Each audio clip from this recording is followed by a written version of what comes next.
The rain fell mercilessly, forming small puddles that danced to the rhythm of the drops that hit the ground. I was sitting in one of the wooden chairs in the room, watching the droplets slide down the foggy windows. The mansion, although imposing, seemed to shrink under the weight of the storm. The walls, adorned with black and white photographs of a past I would rather forget, echoed with a deep, almost deafening silence. It was as if each portrait whispered memories of moments I had buried, memories of a son who was no longer here. The pain of loss still haunted me, like a tireless shadow. An accident. Just a split second that turned my life into a sequence of gray days. The sparkle in his eyes, the contagious laugh, everything was erased in an instant. I had lost faith in humanity, believing that life was a series of tragedies. Loneliness had become my only companion, and I had made sure that nothing could shake this routine. It was then that I heard the doorbell ring, echoing like a beacon in the midst of a storm. I hesitated. Who could it be? The idea of opening the door and facing the world outside terrified me. But the insistent sound of the doorbell became a plea, an invitation I couldn't ignore. I got up, my heart racing, and walked towards the entrance. When he opened the door, a woman appeared, with drenched hair and a look of despair on her face. "I'm sorry for bothering you," she said, her voice shaking a little. "My car broke down and I can't call a tow truck. Would you help me?" Evelyn. That was the name she gave me. The energy emanating from her was palpable, a light that contrasted with the darkness that enveloped my home. At first, I hesitated again, but her look, full of hope and vulnerability, made me give in. "Come in, please," I murmured, making room for her to enter. As soon as he crossed the threshold, the atmosphere of the house seemed to change. The melancholy that enveloped me began to dissipate, even if temporarily. Evelyn brought with her a kind of warmth, a vitality that I hadn't seen in years. "Thank you," she said, shaking the water out of her hair. "It's so nice to find someone willing to help on a day like this." "I don't do more than my obligation," I replied, trying to maintain an emotional distance. She smiled, a smile that lit up the room. I found myself intrigued, a feeling I hadn't experienced in a long time. "May I use the phone?" he asked, looking around the room. I nodded and led her to the device, still hesitant to open up to this stranger. While she was talking on the phone, I took the opportunity to watch her. There was something mysterious about his presence. The way her eyes lit up when she spoke, as if each word was a piece of a dream she still believed in. "Thank you for having me," she said, ending the call. "It's rare to find good people like you." "It's just a coincidence," I replied, but the truth is that a part of me wanted to believe there was something more there. Something that could lift me out of the darkness I had sunk into. Silence fell for a moment, and I noticed that the rain continued to fall, but somehow, Evelyn's presence made everything a little more bearable. As she looked out the window, I allowed myself to remember the days when life still had color. The laughter, the games in the garden, the joy of a future that seemed promising. But at the same time, I knew those memories were like ghosts, always lurking, ready to pull me back into the pain. "Have you lived here for a long time?" asked Evelyn, breaking the silence. I hesitated, pondering whether I should open the door to my past. "Long enough to know that the outside world can be cruel," I replied, feeling a weight in my heart. "Sometimes we need someone to remind us of the beauty that still exists," she said, looking into my eyes. And in that moment, I realized that maybe, just maybe, that mysterious woman could be the key to opening the doors to my heart again. As the aroma of dinner began to fill the room, a mixture of spices and herbs that was foreign to me, I struggled to remain distant. The sound of the rain hitting the windows, like a melancholic metronome, seemed to resonate with my desire to close myself off. Evelyn, on the other hand, seemed to transform the heavy atmosphere into something lighter. The soft candlelight illuminated her face, and I couldn't help but get lost in her vibrant energy. "You cook very well," I said, trying to break the silence that weighed between us. The effort sounded more like an attempt to disguise my anxiety than a genuine compliment. "Thank you, Thomas. I learned to cook to distract myself," Evelyn replied, with a smile that lit up her eyes. "The kitchen is like therapy. Every recipe has a story." "Stories? Yes, I used to have a lot of them," I murmured, looking at the dish she had prepared. It was a simple dish, but full of life. But it's been a while since I allowed myself to say one. She watched me for a moment, as if analyzing every nuance of my expression. "And why not? What stops you?" I hesitated. Her question took me by surprise, but the sincerity in her gaze made me feel like I could open the door, even if just a little. "I lost someone very important. Since then, everything seems meaningless." Evelyn leaned forward, interested. "If you feel comfortable, you can tell me. Sometimes talking about it helps." I faced her, courage beginning to wash over me. "My son? He passed away in an accident. He was very young, just 16 years old. Since then, I I isolated myself. Pain is a lonely place. The silence that followed was heavy, but there was a strange connection in the air, as if the words I spoke were weaving an invisible tapestry between us. I'm sorry, Thomas. This pain shouldn't be carried alone, Evelyn said softly, and her words rang true. I was the one who took him on that trip, I confessed, feeling tears threatening to escape. He wanted to go, and I should have said no. As a father, I should have protected my son. Evelyn reached out her hand, lightly touching mine. You cannot carry this guilt. Life is full of choices, and we don't always know what awaits us. You sound like you know what you're talking about, I said, my voice a little firmer. What happened to you? She hesitated, as if weighing her own words. I also lost someone. My sister. In a car accident. It was a rainy night, like this one. His eyes were lost for a moment, and I saw the pain reflected in them. I blamed her for a long time, but I learned that life is unpredictable. How do you deal with it? I asked, feeling a deeper connection forming between us. I try to remember the good times, he replied, his voice soft but full of emotion. And, of course, sometimes it's difficult. But you have to find a way to move forward, even if it means facing the pain. Hearing this, I realized that she was not just a stranger in my home, but someone who also bore deep scars. You're brave, I said, admiring her strength. Courage is just a word. What matters is what we do with it, Evelyn said, and her gaze met mine, daring me to see beyond my own pain. The storm outside seemed to intensify, the sound of rain turning into a roar. I felt like the walls of my loneliness were starting to crack, and a part of me wanted to let Evelyn in even more. Haven't you ever felt lost? I asked, hoping she would reveal more about herself. Sometimes, yes, she replied, her voice a whisper. But I learned that loss can teach us to appreciate what we have. Sometimes, it's what unites us that makes us find new paths. Those words resonated with me, and I found myself wanting more of that conversation. The rain continued to fall, and the storm outside seemed to be a metaphor for the storm brewing inside me. I knew that by opening my heart, I was beginning to allow light into my life again. And that, in itself, was a small miracle. I woke up to soft sunlight filtering through the heavy curtains in my room. The night before had been unlike any other I had spent in that lonely mansion. Evelyn's presence still lingered in the air, like a light breeze that refuses to disappear. I got up, stretched, and as I walked into the living room, I felt a strange anxiety, as if something significant was about to happen. When I entered the room, I found Evelyn standing in front of a painting she had painted years ago. It was an image of my son, his radiant smile captured in vibrant colors. She was absorbed, as if the nuances of the work told a story that I myself had forgotten. It's beautiful, she said, turning to me with a soft smile. You really captured his essence. Thank you, I murmured, trying to hide the emotion welling in my chest. It was a special moment. He loved running around the park and feeling the wind on his face. I can see that, she replied, taking a step closer to the painting. Art is a way of keeping the memory of the people we love alive. But what about what comes next? Don't you feel like you need to leave the past behind? The question took me by surprise. It wasn't something I expected to hear. Leave the past behind? I repeated, the words coming out as a whisper. You do not understand. The past is all I have. It's all I know. But what if you could create new memories? Evelyn didn't move away. She stood firm, her eyes fixed on mine, as if she were trying to read my soul. Life cannot stop because of pain. You can allow yourself to feel joy again. I smiled, but it wasn't a real smile. It was more of a gesture of someone trying to protect themselves. Joy seems like a distant concept to me. The pain is more familiar. Evelyn seemed to understand. I have my scars too, she said with a distant look. I lost people I loved. Each loss leaves a hole that can never be completely filled. But at the same time, I realized that living because of what I lost only brings more pain. Conversation flowed between us, and the room, which had previously felt so cold and empty, was now filled with palpable energy.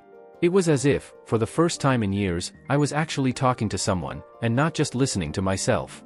As we discussed art and memory, my attention was drawn to the coffee table, where a small diary lay forgotten. Evelyn didn't seem to notice. Curious, I approached and picked up the object. It was a simple notebook, with a worn leather cover. I opened it and started flipping through the pages. What I found made my heart race. Evelyn's words were there, written in delicate, careful handwriting. She talked about her life, her losses, her hopes. In each sentence, I saw reflections of my own pain. A specific excerpt caught my attention. The pain of losing someone is like an echo that never goes away. Sometimes I wonder if love is worth the risk of losing it again. Evelyn, I called, voice shaking. You wrote this?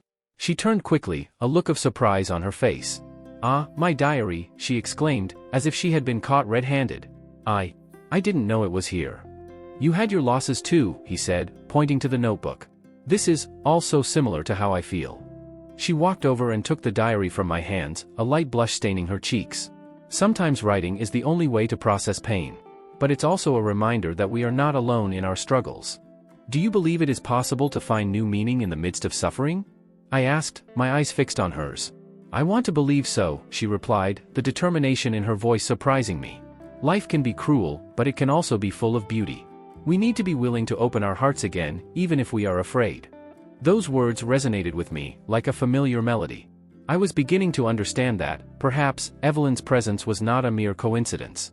She had something to teach me, and at the same time, I felt like she was also searching for something.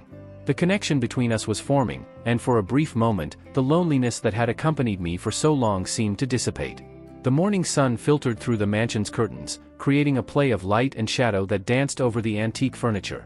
I was in the kitchen, watching as Evelyn examined the ingredients I had left on the table. The scent of fresh herbs filled the air, and a strange, almost forgotten feeling of normalcy began to well up in my heart.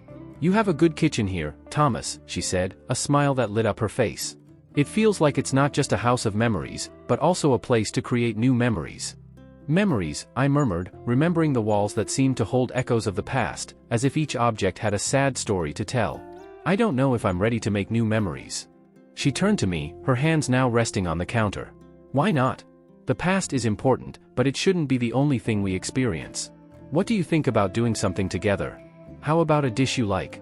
"Cooking isn't exactly my strong suit," I confessed, trying to hide a smile. "I generally settle for what I can prepare simply." Evelyn stepped forward, her vibrant energy filling the space. "Let's start with the basics, then. What do you like to eat? I can help you." "I always liked lasagna," I replied, the memory of family meals coming to mind. "But I'm not sure I remember how to do it." "Perfect. Let's make lasagna together. You'll see how easy it is," she said, with a twinkle in her eyes that made me feel comfortingly warm. "The first thing we need is the dough." As she spoke, I began to move automatically, picking up the ingredients she requested and following her instructions. The act of cooking, even though it was initially scary, started to turn into something enjoyable. Evelyn was methodical and, at the same time, fun. She would tell stories of her culinary adventures, while I would get lost in her narrative. The first time I made lasagna, I forgot to cook the pasta before assembling everything. "Imagine the confusion at the table," she laughed, her eyes shining with the memory. "It was a complete disaster, but everyone had fun." "Sometimes a disaster is the best thing that can happen," I replied, and to my surprise I found myself smiling. There, next to her, something inside me began to open, like a flower that resists the cold of winter. As the aroma of lasagna began to invade the kitchen, Evelyn asked me to help her prepare the sauce. "Do you know how to make a good tomato sauce?" he asked, raising an eyebrow. "I know there must be tomatoes," I joked, trying to ease the tension that was beginning to build in my chest. She laughed again, and in this laughter, I realized the lightness that had settled between us. "Yes, it's a good start. Come on, help me cut these tomatoes." As we worked together, something deeper began to emerge. The connection that was forming surprised me. "Evelyn, have you ever thought about what makes you feel alive?" I asked, while chopping the tomatoes. She hesitated, the expression on her face changing for a brief moment. "I think it's the connection with people. Sometimes it's easy to feel lost, not knowing if anyone really cares." "And you, Thomas? What makes you feel alive?" My hand stopped, and a silence fell over us. I don't know anymore," I confessed, vulnerability wrapping around me like a cloak. "I used to love art, painting. But after my son, well, I lost the desire to create." "You can still find it within yourself. Art can be a way to heal," Evelyn said, her voice soft and encouraging. "Sometimes we just need a little spark." Before I could respond, my cell phone rang, breaking the moment. The vibration on the counter made my heart race. I answered, feeling a growing uneasiness. "Hello?" The voice on the other end was familiar, but the message was not. My hands were shaking as I tried to process what was being said. When I hung up, I went back to the kitchen, where Evelyn was waiting for me, concern written all over her face. "Thomas, what happened?" she asked, her voice soft but with a tone of urgency. "No, nothing. It was just a call from a friend," I replied, trying to hide the uneasiness that now consumed me. "You seem distant. If something is bothering you, you can tell me," she insisted, taking a step towards me. I felt the warmth of his presence, but something stopped me from opening my heart again. It's complicated, I muttered, looking away. Talk about the past now felt too close, and I wasn't ready to revisit those wounds. She nodded, but I could see the shadow of concern in her eyes. It's okay, Thomas. But know that I'm here if you need someone. Time seemed to stand still as the tension between us grew. The kitchen was filled with aromas of a future I was hesitant to embrace. The lasagna was beginning to take shape, but in my mind, the past and present were intertwined in a confusing way. The next morning came with a clear blue sky, but something inside me was cloudy, as if the storm from the night before was still echoing in my emotions. Evelyn was in the kitchen, her light laughter mixing with the aroma of fresh coffee. As I looked at her, I thought about how her presence had transformed my home, bringing colors and sounds where before there had been only silence and shadows. "Good morning, Thomas. Are you ready for an adventure?" she asked, with a sparkle in her eyes that I hadn't seen in years. "An adventure?" I frowned, intrigued. "What are you talking about?" She approached, holding a bottle of water and a pair of sneakers. "Let's walk through the forest. The air outside is invigorating, and I know you need a little nature in your life." The idea of leaving home, of exposing myself to the outside world, made me hesitant. But there was something in her determination that sparked a spark of curiosity. "Okay then. Come on," I said, trying to convince myself that this was a good idea. Walking along the trail lined with tall trees and dry leaves was a refreshing experience. The sun filtered through the treetops, creating a pattern of light and shadow on the ground. Evelyn walked ahead, occasionally stopping to admire a flower or watch a bird singing on a branch. I watched her, feeling a mixture of admiration and an inexplicable desire to open up to her. "Did you know that this forest has a rich history?" she said, looking back with a smile. "Many people come here to connect with nature, to find peace." "Peace," I murmured, "I'm not sure I know what that means anymore." She stopped and looked at me, her expression changing to a more serious one. "Thomas, we all carry our pain. I also lost people I loved. An accident. Life can be cruel." Her eyes filled with tears, and suddenly the barrier I had built over the years began to crumble. "What happened?" I asked, my voice barely above a whisper. It was a normal night. I was at home and I got a call. A car accident. My sisters and my father, they were all gone in an instant. Since then, everything has changed. I needed to learn to live with it, to find a new purpose. I felt my heart squeeze. That story reflected so much of what I had been through. "I lost my son in an accident too," I confessed, the pain of years building up in my voice. "It was a long time ago, but the wound never heals completely." Evelyn approached, placing her hand on my arm, a simple gesture, but one that carried significant weight. "The pain won't go away, but we can find ways to deal with it," she said softly. "We don't have to face it alone." We continued our walk, and the words floated between us like leaves blown by the wind. The silence that had previously felt oppressive now became a safe space. As we returned home, a feeling of relief enveloped me, as if that walk had freed me from an invisible burden. As we entered the mansion, something caught my attention. A letter, aged and yellowed, was lying on the floor. My fingers shook as I picked it up, the unmistakable handwriting of an old friend I had long believed was lost. The heart accelerated. "Evelyn, look at this." I called her, opening the letter with a mix of anxiety and hope. "Thomas?" She approached, her eyes curious. The words danced before my eyes. "He is alive. My friend, he is alive." The revelation exploded in my mind like a bolt of lightning. But the joy was soon replaced by worry. "But he's in trouble." Evelyn frowned, her eyes narrowing. "What do you mean by that?"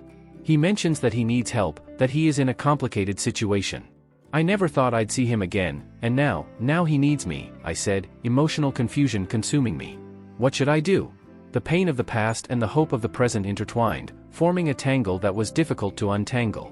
"Thomas, you need to decide what you want to do," Evelyn said, her voice calm and steady. "It's time to confront your past and see if there's still something worth fighting for." I looked at her, feeling the gravity of her words. It was as if she somehow knew that this letter was not just a message from my past, but a call to a new beginning, a test of everything I had learned so far. The letter I had found on the table was still in my hands, but Evelyn's mind felt distant, as if she were somewhere else, far from my mansion and the sad memories it evoked. The revelation that my old friend, the one I believed lost forever, was alive left me stunned. But what surprised me most was her presence there, in my house, and the connection that seemed to have formed between us. "Evelyn, I need to understand. Why are you here? How did you know about the letter?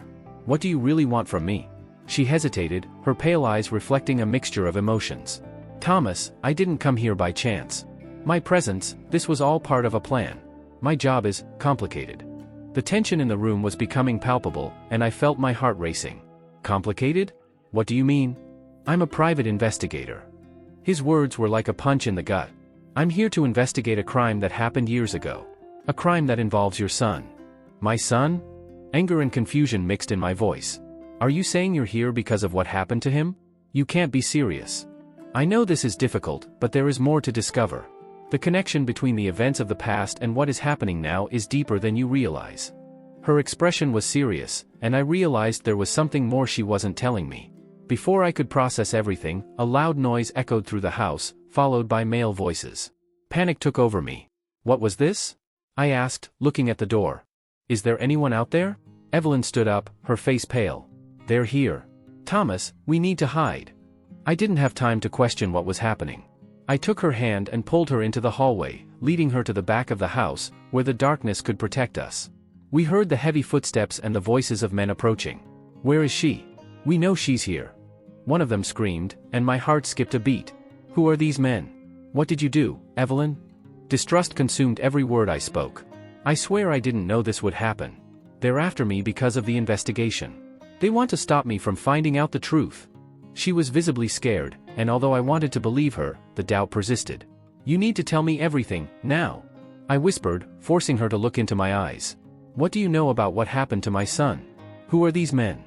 Evelyn took a deep breath, trying to compose herself. They are linked to the crime. My work led me to you because your friend, the one you thought was dead, is involved. He is the prime suspect. His words were like a coup de grace. But I can't do this alone. I need your help. You're asking me to trust you, but this is all so confusing. Frustration filled my voice. How do I know you're telling the truth? How can I trust someone who appeared out of nowhere? Because I lost someone too, Thomas. She said, her voice low and full of pain. I know what it's like to live with this weight. What I'm doing now is to help you, not hurt you. The noise of the group got closer and closer, and the urgency of the situation made me feel like time was running out. What if I don't want to get involved? What if I'd rather stay away from all this? The idea of reliving the past terrified me. You can't run away, Thomas. The past always comes back. You need to confront it, and I can help you do that. I looked into her eyes, searching for some spark of sincerity. Anger and pain were mixed with the desire to believe that, perhaps, she could be the key to understanding what had really happened. But the truth was still shrouded in shadows, and the only certainty I had was that the night promised to be long and full of revelations.